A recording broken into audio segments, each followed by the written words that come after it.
घर आने के बाद उसको फिर पढ़ते हैं, एक दो दिन बाद फिर उसको देखते हैं तो नई नई चीजें हमारे सामने निकल के आती हैं, या फिर कुछ क्वेश्चन हमारे जो गलत होते हैं वो एकदम से नहीं पता चलता है, बाद में हम 2 दिन बाद और देखते हैं तो पता चलता है कि ये क्वेश्चन भी मेरा गलत हुआ। वैकेंसी कब आएगी उससे लेकर के वैकेंसी में एग्जाम कब होगा, ये सारी बातों का ओवर थिंकिंग आपके माइंड में सारे दिन चलता रहता था। लेकिन अब बात करें हम आरआरबी पैरामेडिकल वैकेंसी के बारे में, तो आप लोगों का पहले भी यही सवाल था कि सर आरआरबी वैकेंसी कब आएगी कब आएगी कब आएगी। अब वैकेंसी आ गई, आपके फॉर्म स्टार्ट हो गए थे, फिर फॉर्म की लास्ट डेट भी निकल गई, फिर आपके करेक्शन का टाइम भी निकल रहा है। अब आपके दिमाग में एक क्वेश्चन और सता रहा आपको कि सर एग्जाम कब होगा। लेकिन दोस्तों आज मैं बात करूंगा आपके बीच में कि एग्जाम आपका टाइम टेबल से हो जाएगा, आपकी तैयारी कैसी है। तो एक बार फिर से हम बात करने वाले हैं आरआरबी पैरामेडिकल के इस सेशन के बारे में। तो एक बार फिर से आप सभी का स्वागत है सुदर्शन पैरामेडिकल के इस ऑनलाइन प्लेटफॉर्म पर। मैं आपके बीच राम सैनी, और आज अपन बात करने वाले हैं दोस्तों आरआरबी पैरामेडिकल की तैयारी करने वाले सभी साथियों के लिए कि 1 मंथ के अंदर कंप्लीट सिलेबस किस प्रकार से आपको करना है। अब कंप्लीट सिलेबस का मतलब क्या हो गया दोस्तों, आपके पार्ट ए को भी इसके अंदर इंक्लूड करना है और पार्ट बी को भी इंक्लूड करना है। अब पार्ट ए की तैयारी करने वाले कहते हैं सर पार्ट ए हमारा तैयार है, पार्ट बी की तो मोस्टली जो दिक्कत आती है आप लोगों को पार्ट बी में ही आती है, और कुछ लोग कंपटीशन की तैयारी भी कर रहे हैं तो उनका पार्ट बी भी तैयार है। तो यहां पे हम दोनों के बारे में बात करेंगे कि 1 मंथ के अंदर दोस्तों आप कैसे कंप्लीट कर सकते हैं, और किस प्रकार से जो हम बात करें कि आप इस सिलेबस को कवर अप करके यहां से सिलेक्शन के लिए जितने मार्क्स आपको चाहिए वो आप प्राप्त कर सकते हैं। तो बिल्कुल इस वीडियो के अंत तक बने रहिएगा। सबसे पहले बात करते हैं कि सर 1 मंथ के अंदर कंप्लीट सिलेबस क्या पॉसिबल है क्या। तो बिल्कुल मैं आपको कहना चाहूंगा कि पॉसिबल है, और इस फॉर्मूले को मैंने खुद ने अपना के देखा है, आप खुद इसको ट्राई कर सकते हैं। 1 मंथ के अंदर सिलेबस कंप्लीट करने के बाद आप रिवीजन फॉर्मूला यानी रिवीजन मेथड भी अपना सकते हैं दोस्तों। अब बार बार रिवीजन करने से भी क्या होगा उसकी भी अपन बात करेंगे, क्योंकि जब आप रिवीजन करेंगे तो हर एक चीज आपकी नई आपके पास निकल के आएगी, नया क्वेश्चन निकल के आएगा। जिस प्रकार से एक ही टेस्ट सीरीज को, एक ही पेपर को जब अपन एग्जाम में देकर आते हैं तो उसके बाद हम घर आने के बाद उसको फिर पढ़ते हैं, एक दो दिन बाद फिर उसको देखते हैं तो नई नई चीजें हमारे सामने निकल के आती हैं, या फिर कुछ क्वेश्चन हमारे जो गलत होते हैं वो एकदम से नहीं पता चलता है, बाद में हम 2 दिन बाद और देखते हैं तो पता चलता है कि ये क्वेश्चन भी मेरा गलत हुआ। कहने का मतलब यह था दोस्तों कि अगर आप इन चीजों को बार बार रिवाइज करोगे ना तो आपको हर एक चीज जो है, हर एक नई चीज बारीकी के साथ निकल के आएगी। तो क्या ये फॉर्मूला आपका काम करेगा? बिल्कुल काम करेगा। किस प्रकार करेगा तो अपन बात करते हैं। देखो यहां पे आपके पार्ट ए की सबसे पहले बात करेंगे अपन दोस्तों। पार्ट ए जो क्या कहता है आपसे कि वो टोटल इसके मार्क्स कितने हैं दोस्तों, 70 मार्क्स का पोर्शन है, और इसके अंदर आपको ध्यान क्या रखना दोस्तों, नेगेटिव मार्किंग के बारे में भी आपको ध्यान रखना है। अब अपन इन दोनों ही बातों का ध्यान में रखते हुए एक और क्वेश्चन आ जाता दिमाग में कि क्या सर मैं 70 मार्क्स का पढ़कर ही ना सिलेक्शन ले सकता हूं क्या। तो बिल्कुल नहीं ले सकते दोस्तों। आपके दिमाग में अगर ये चीज है, ये गलतफहमी है, तो इसको आप बिल्कुल खत्म कीजिएगा, क्योंकि पार्ट बी का थोड़ा सा पोर्शन हमें पढ़ना ही पड़ेगा। जो पार्ट ए की हमारी लिमिटेशन है उसके ऊपर वो हमारे क्या कर सकता, हेल्प कर सकता है, यानी हेल्पिंग वर्ब के रूप में ये काम कर सकता है दोस्तों। अब अपन बात करते हैं पार्ट ए के सिलेबस को पहले आपको किस प्रकार से तैयार करना है, फिर अपन पार्ट बी के बारे में भी बात करेंगे। तो देखो पार्ट ए को सबसे पहले ही आपको इसका सिलेबस लेना दोस्तों। क्या करना है, अब देखो सिलेबस की बात आती है तो आपके सामने जब भी आप सिलेबस की सोचते हो तो 2 तरह के सिलेबस आपके सामने आ जाते हैं। एक सिलेबस आता है कि तुम लोगों ने जो डिग्री और डिप्लोमा कर रखा है, क्या दिमाग में वही रहता है कि सर एकेडमिक के दौरान जो चीजें हम पढ़ के आए हैं वही हम वापस पढ़ लेंगे और टेस्ट हम वहां से लगा लेंगे। तो मैं आपको बता देता हूं दोस्तों कि आरआरबी पैरामेडिकल की वैकेंसी के अंदर और एकेडमिक सेशन के अंदर बहुत बड़ा डिफरेंस होता है सिलेबस को लेकर के। ठीक है, यहां तक कि हम बात करें कि एक एक टॉपिक को कितना पढ़ना होता है, कितना नहीं पढ़ना होता है, वो भी डिफरेंस होता है दोस्तों। अगर हम बात करें यहां पे आरआरबी पैरामेडिकल के, तो आपको सबसे पहले ही जो हमें आरआरबी ने जो सिलेबस प्रोवाइड किया है उसके ऊपर फोकस करना है। यानी कि आरआरबी ने जो सिलेबस दिया है, जो टॉपिक दिए हैं, उनको हमें पढ़ना है कि हमारे सिलेबस में क्या क्या है। ये एक रणनीति बनानी पड़ेगी, तब जाके 1 मंथ के अंदर आपका सिलेबस कंप्लीट हो सकता है दोस्तों। फिर सिलेबस होने के बाद ही, सिलेबस देखने के बाद, अब सिलेबस देख लिया आपने तो आपने पता लगा लिया 1 2 3 4 5 6 सब्जेक्ट जो है आपके सिलेबस के अंदर है। जस्ट एग्जांपल ले रहा हूं। फिर आप क्या करो कि सिलेबस के साथ पीवाईक्यू को क्या करो दोस्तों, कंपैरिजन करो।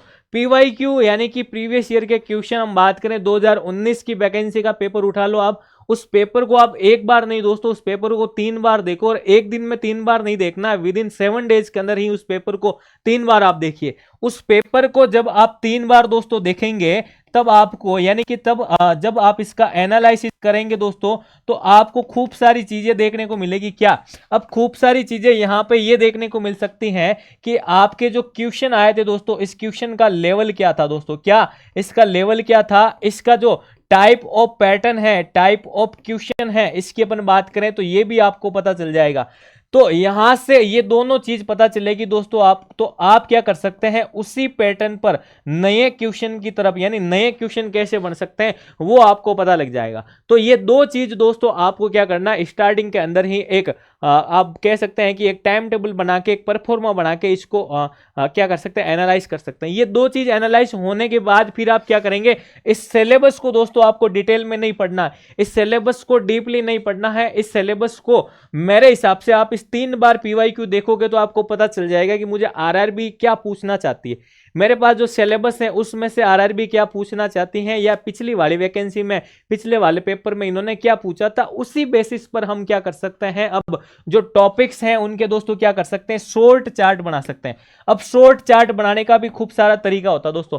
शॉर्ट चार्ट बनाने का भी क्या तरीका होता है, जैसे अगर अपन बात करें दोस्तों, जैसे अगर अपन बात करें कि कोई भी अगर टॉपिक्स है दोस्तों, कोई भी टॉपिक्स है, अब वहां पे आप उसको किस प्रकार से पढ़ना है ये आपको डिसाइड करना है। जैसे कि हम बात करें यहां पे दोस्तों, अगर आप किसी भी टॉपिक को पढ़ रहे हैं तो सबसे पहले वहां से क्वेश्चन उसका इंट्रोडक्शन से आ रहा है, इंट्रोडक्शन से आ रहा है, तो उसका आप पहले एक पैटर्न बनाओ, यानी कि उस पढ़ने का आपको एक वे बनाओ कि इस टॉपिक के अंदर मुझे यानी कि यहाँ इस टॉपिक के अंदर क्या क्या पॉइंट्स मुझे इंक्लूड करने हैं जो मेरे पीवाईक्यू से रिलेट कर रहे हैं। क्या वो इंट्रोडक्शन से क्वेश्चन पूछ रहा है, क्या वह डिस्कवरी से पूछ रहा है, क्या वह उसके यूनिट से पूछ रहा है, क्या वो उसके टाइप से पूछ रहा है, क्या कंपोजिशन से पूछ रहा है, क्या फंक्शनिंग वाला पार्ट पूछ रहा है, क्या क्रॉस मैच वाला पार्ट पूछ रहा है। तो यहां पे ये सारी चीजें अगर आप दोस्तों एक पॉइंट के माध्यम से बना लोगे ना, तो उस टॉपिक को आप कवर अप कर लोगे। जैसे हम बात करें, उसका इंट्रोडक्शन देख लिया आपने, उसके बाद उसके आप क्या देखिए दोस्तों, उसके फंक्शंस देखिए, क्या देखिए, फंक्शन। फिर आप उसके कंपोजिशन की तरफ जाइए, क्योंकि यहां से भी आपके क्वेश्चन पूछे जाते हैं। फिर आप क्या करें, अगर उस टॉपिक का दोस्तों अगर क्लासिफिकेशन बनता है तो आप क्लासिफिकेशन का चार्ट बनाइए। अगर क्लासिफिकेशन नहीं बनता है, उसके टाइप बनते हैं, तो बिल्कुल आप उसके टाइप्स पढ़िए। कहीं कहीं पर आपको उसके लॉब्स देखने को मिलेंगे, कहीं पर उसके आपको पार्ट्स देखने को मिलेंगे, कहीं पर उसके आपको सब टाइप्स देखने को मिलेंगे दोस्तों। तो ये सारी चीजें इस प्रकार की जो है आपको देखने को मिलेगी।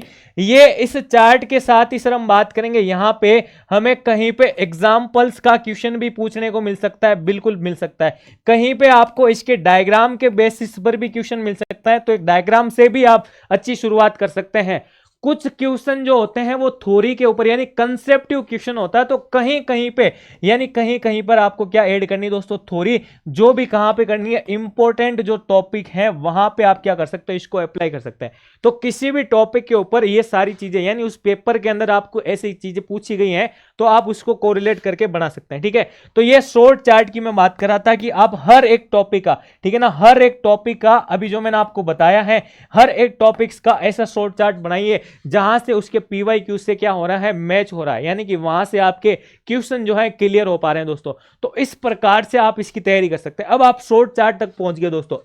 अब आपको क्या करना है कि हमने देखा यहां पे क्वेश्चन का लेवल और फिर टाइप ऑफ क्वेश्चन भी देखे, तो नए क्वेश्चन कैसे बन सकते हैं, तो नए एमसीक्यूज आपको बनाने पड़ेंगे। नए एमसीक्यूज कैसे बनाने हैं, जैसे आप इन टॉपिक्स की बात करें तो इन टॉपिक्स का आपने क्या पढ़ा दोस्तों, इंट्रोडक्शन पढ़ा। क्या पढ़ा दोस्तों, इंट्रोडक्शन पढ़ा। तो इसके इंट्रोडक्शन से कितने एमसीक्यूज बन रही हैं, उन एमसीक्यूज को बनाना सीखो। अभी भी बता रहा हूं दोस्तों, जब आप खुद क्वेश्चन बनाने लग जाओगे ना, तो आपके कंसेप्ट क्लियर हो जाएंगे, आपका क्वेश्चन जो है वो गलत नहीं होगा, क्योंकि कहीं ना कहीं उसके पीछे का आंसर, उसके पीछे का सॉल्यूशन आपको पता होगा।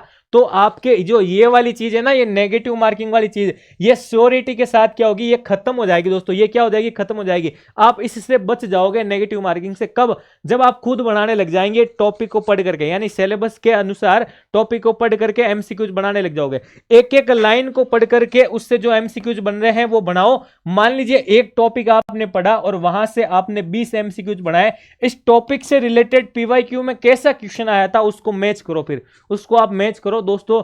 100% गारंटी के साथ कह रहा हूं, 1 मंथ क्या, 1 मंथ से पहले ही आप टॉपिक वाइज अपने सारे सब्जेक्ट्स को कवर अप कर लोगे। पार्ट 1 है, ठीक है भाई। तो ये सारी चीजें होने के बाद दोस्तों आप क्या करोगे, ये सारी चीजें होने के बाद सर रिवीजन मोड यानी कि रिवीजन मेथड्स जो है आपको अप्लाई करना पड़ेगा। क्यों? क्योंकि आप इन चीजों को क्या है भूल जाओगे दोस्तों, इन चीजों को भूल जाओगे तो आपको हर एक चीज को रिवाइज करना चाहिए। और मेरे हिसाब से वो जो चीजें आपको याद इजीली नहीं हो रही है तो उनको 48 आवर्स बाद यानी कि 48 आवर्स बाद उनको रिवाइज कर लेनी चाहिए। अब वो चीजें कौन सी है, वो चार्ट ही तो है ना, ऐसे चार्ट लेके बैठ गए गैलरी में चाय पी रहे हैं, चार्ट के बेसिस पे अपन चीजों को रिवाइज करें और इंटरेस्ट लेकर के पढ़ रहे हैं तो सिलेबस आपको बहुत ज्यादा इजी लगेगा। अब आप चीजों को क्या कर रहे हो, इंटरेस्ट लेके पढ़ोगे तो ठीक है। तो इस वे के अंदर दोस्तों मैं अगर बात करूं तो अगर इन सारी चीजों का अगर आप यूज करके पढ़ाई करते हैं तो 1 मंथ के अंदर आप सिलेबस दोस्तों कवर अप कर सकते हैं, ठीक है ना।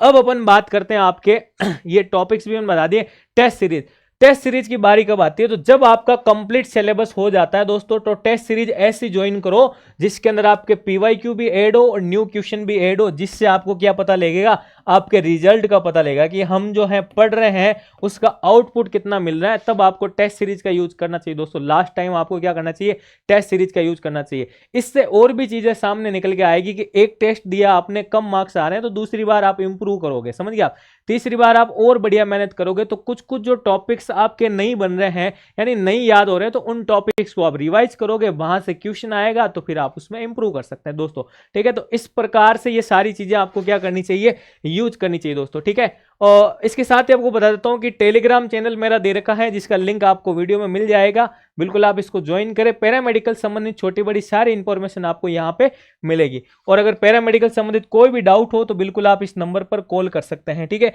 अब अपन बात करते हैं पार्ट बी के बारे में दोस्तों। पार्ट बी को मैंने आपको कहा था कि कंप्लीट नहीं पढ़ना है, आपको पार्ट बी कंप्लीट नहीं पढ़ना है। पार्ट बी को आप सेगमेंट के अंदर तोड़ के पढ़े, यानी कि पहले उन टॉपिक्स को पढ़े जहां से क्वेश्चन पूछे गए हैं और फिर आपके पास समय रहता है और कुछ इंटरेस्टिंग टॉपिक आपको जैसे मैथ्स रीजनिंग में लगते हैं उन टॉपिक्स को आप पढ़ें। तो कौन से टॉपिक को पार्ट्स बी में पढ़ने चाहिए, कौन से को नहीं पढ़ने चाहिए, कंप्लीटली मैंने आपको इस वीडियो के अंदर बता रखा है। पार्ट्स बी बस ये टॉपिक पढ़ लीजिए, तो मैंने उस टॉपिक्स को इसके अंदर इंक्लूड किया है, बिल्कुल आप इसको देखिएगा। पार्ट बी की रणनीति दोस्तों 100% गारंटी के साथ ही आपको बहुत अच्छी लगने वाली, ठीक है भाई। तो बिल्कुल हमने बात की थी, आप 1 मंथ के अंदर तैयारी कर सकते हैं। और इसके साथ ही बात करूं कि अगर आपको पीवाईक्यू क्वेश्चन यानी कि पीवाईक्यू वगैरह चाहिए, बिल्कुल पेपर चाहिए बिल्कुल, तो आप क्या करें, सुदर्शन पैरामेडिकल के नाम से दोस्तों, सुदर्शन पैरामेडिकल के नाम से एप्लीकेशन है, सुदर्शन पैरामेडिकल के नाम से एप्लीकेशन है, इसको आप क्या करें, डाउनलोड करें दोस्तों, गूगल प्ले स्टोर से इसको आप क्या करें, डाउनलोड करें दोस्तों, ठीक है ना। और इसको बिल्कुल आप क्या करें, विजिट करें, ठीक है ना। इस एप्लीकेशन को क्या करें, आप विजिट करें। और अगर आप पैरामेडिकल आरआरबी की तैयारी कर रहे हैं दोस्तों तो बिल्कुल आप क्या करें, यहाँ पे जो बैचेज चल रहे हैं वो ज्वाइन भी कर सकते हैं, जिसके अंदर आपको complete part A plus part B मिलेगा। इसके साथ ही आपको जो है मॉड्यूल पेपर्स भी मिलेंगे, ठीक है ना। 10 मॉड्यूल पेपर्स आपको प्रोवाइड किए जाएंगे और कंप्लीट तैयारी जो मैंने आपको बताई है शॉर्ट चार्ट के बेसिस पर, वो सारी की सारी आपको बहुत लैंग्वेज के अंदर भी मिलेगी यहाँ पे, और पीवाईक्यू भी मिलेंगे आपको, और मैराथन क्लासेज के अंदर आपको जो है पीवाईक्यू खूब सारे करवाए भी जाएंगे। तो बिल्कुल आप हमसे जुड़ें और तैयारी भी कर सकते हैं, ठीक है। तो अगर आपको वीडियो पसंद आया है तो बिल्कुल आप इसको लाइक करें, चैनल को सब्सक्राइब करें, दोस्तों के साथ शेयर करें। मिलते हैं नेक्स्ट क्लास के अंदर नई इंफॉर्मेशन के साथ। धन्यवाद।